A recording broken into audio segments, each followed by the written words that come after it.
अब हम लोग बढ़ रहे थे जयमाला के लिए। तो हेलो दोस्तों, स्वागत है आपका एक बार फिर से मेरे मिनी व्लॉग में। तो ये है वेडिंग सीरीज का पार्ट 2। उसके बाद दुल्हन की यहाँ पे अपने भाइयों के साथ एंट्री हो गई थी और जयमाला यहाँ पे बढ़िया तरीके से संपन्न हुई। देन फाइनली सुबह से भूखे प्यासे दूल्हा दुल्हन को अब जाके खाने के लिए टेबल पे बिठाया गया। मस्त यहाँ पे खाना पीना खा के डकार शकार मार के दूल्हा दुल्हन अब बड़े मंडप की ओर। यहाँ पे शुरू हो गए थे हमारी पहाड़ी रिचुअल्स। यहाँ पे फलों की टोकरी का एक्सचेंज करना, ये तो परमानेंट होता ही होता है हर शादी में। तो मैं सारे रस्मों रिवाज अच्छे से देखती थी ताकि अपनी बारी के टाइम पे मैं सब सीखे रहूं। अब टाइम आ गया था ब्योली बटाने का। यहाँ पे दोनों पक्ष के दुल्हन के पहाड़ी गहने दिए जाते हैं और दुल्हन को वो सोने के गहने पहना के उसे तैयार किया जाता है। इसे कहते हैं ब्योली बटाने की रस्म। और जो निखार यहाँ पे पहाड़ी ज्वेलरी पहनने के बाद दुल्हन में आता है, वो निखार तो डायमंड की ज्वेलरी पहन के भी नहीं आ सकता।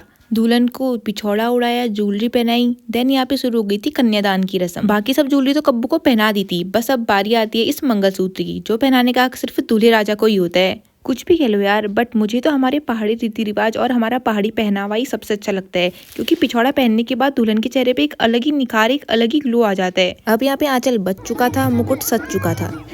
एक साइड ढोल बज रहे थे, दूसरी साइड ये बच्चा अपना सर बजाया जा रहा था। बट कुछ भी हेलो यार, ये बच्चा था तो बहुत क्यूट, इसलिए मैंने इसको झट से अपने कैमरे में कैप्चर कर लिया। और यहाँ पे ये मोहतरमा डांस के साथ साथ अपना स्टंट भी दिखा रही थी। हालांकि पिथौरागढ़ में आजकल ये नजर नहीं आती है, क्योंकि पिथौरागढ़ में ये बैन है। बट कुछ भी हेलो यार, छलिया बाजा में रौनक तो इनसे भी बहुत आती है।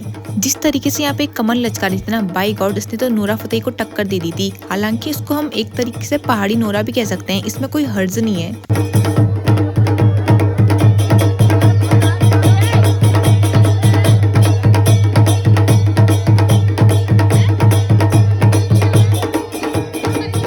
अब यहाँ पे होने लग गए थे फेरे, जिसमें हमारे पहाड़ी कल्चर में दुल्हन का भाई दुल्हन को यहाँ पे खीले देता है और दुल्हन उन खीलों को गिराते हुए 7 फेरे पूरे करती है। यहाँ पे कब्बू फेरे लेते हुए पता नहीं कौन सी मैराथन दौड़ ली थी, इतना तेज तेज फेरे ले रही थी, शायद वो भूल गई थी कि पीछे बेचारे पतिदेव भी फेरे ले रहे हैं।